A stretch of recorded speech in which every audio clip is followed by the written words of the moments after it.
ఎప్పుడూ చూడని విధంగా, దేశంలో ఎక్కడ జరగని విధంగా మొట్టమొదటిసారిగా ఉద్యోగస్తుల జీతాలు ప్రొడక్షన్ లింక్డ్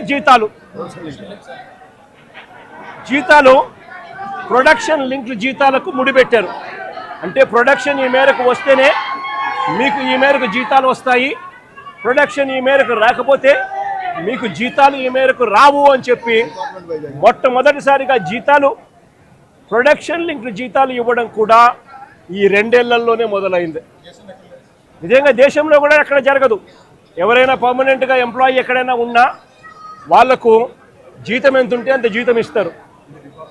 ఇక్కడ మాత్రమే ప్రొడక్షన్ ఇంత ఉంటేనే జీతం మీకు ఇంత వస్తుంది అని చెప్పి చెప్తా ఉన్న పరిస్థితులు ఇక్కడ మాత్రమే చూస్తూ ఉన్నాం.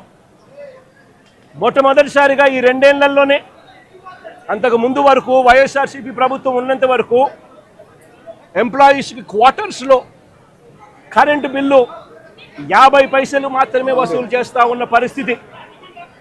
ఈ 2 ఏళ్లలో ఈ ప్రభుత్వం వచ్చిన తర్వాత ఏకంగా కరెంటు బిల్లు యూనిట్కు ₹8.50 పెంచారు.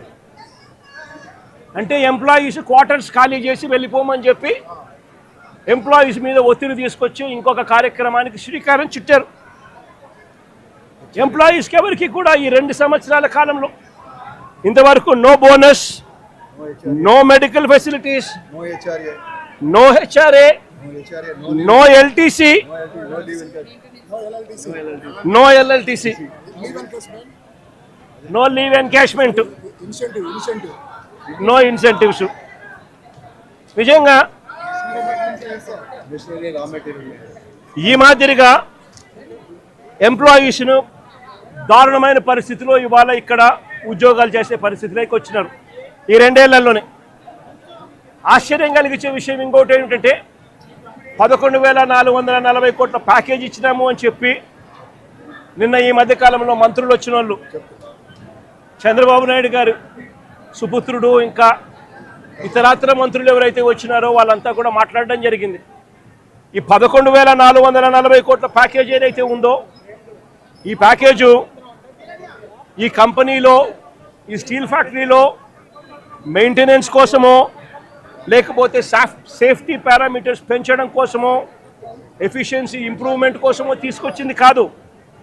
ఈ 11,440 కోట్ల ప్యాకేజ్ ఇచ్చింది ఎందుకు అని అంటే విఆర్ఎస్ పంపించడం కోసం, జిఎస్టీ బకాయిలు కట్టించుకునే దానికోసం, బ్యాంకు లోన్లు కాస్తో కూస్తో తగ్గించుకునే దానికోసం, దీనికోసం ఖర్చు చేసేందుకు ఈ ప్యాకేజ్ ఇచ్చారే తప్ప దీంట్లో సేఫ్టీ పారామీటర్స్ని పెంచేందుకు కానీ, మెయింటెనెన్స్ కోసం కానీ, ఎంప్లాయీస్ బాగోగుల కోసం కానీ వీటి కోసం కాదు ఇచ్చింది ఈ ప్యాకేజ్.